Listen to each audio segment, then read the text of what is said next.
සංවර ඉඳුරන් හැම විට ඇත්තේ සංසුන් මනසකි උපදවා ගත්තේ වෙඩියත් සිටියත් කලබල නැත්තේ බිමට නැමුණු පින් නෙත් යුග ඇත්තේ අම්මගේ ඇස්වලින් කඳුළු කැට වැටෙන්නේ නිකම්ම කඳුළු නෙවෙයි. ඔයාව පුංචි කාලේ ඉඳලා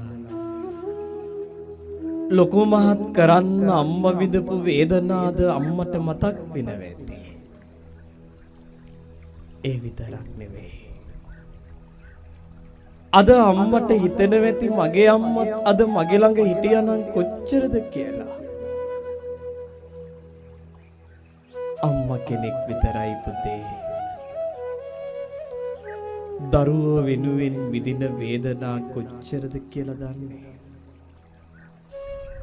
දස මාසයක් කුස ඇතුලේ තියාගෙන ඔයාව බිහි කරලා ලොකු මහත් කරන්න දුක් වේදනා විඳපු උදේ පාන්දර නැගිටලා කෑම ටික උයලා පුංචි අදකින් අල්ලගෙන ගව් ගානක් දුර පයින් පාසලට එක්කගෙන ගියපු පාසලට එක්ක ගිහිල්ලා සත කාලා ප්‍රාර්ථනා කළේ මගේ පුතේ හොඳට ඉගෙන ගන්න ඕන කියලා. හැමදාම ඔය අතින් අල්ලගෙන පාසලට එක්කගෙන ආපු අම්මා ගෙදර ගිහින් ගෙදර වැඩපළ ටික කරලා හීනේ කුඹුරේ වැඩ කරලා දවල් වෙනකොට කෑම ටික උයාගෙන උළු අස්සට අත තියාගෙන බලාගෙන ඉන්නේ මගේ දුව මගේ පුතා එනකන් කියලා.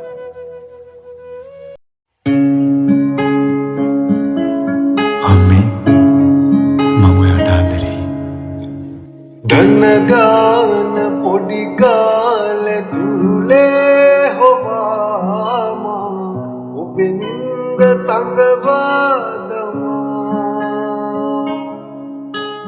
දොයි දොයි කියාමා නිදි කෙරුවතාලේ මගේ හින කවියක්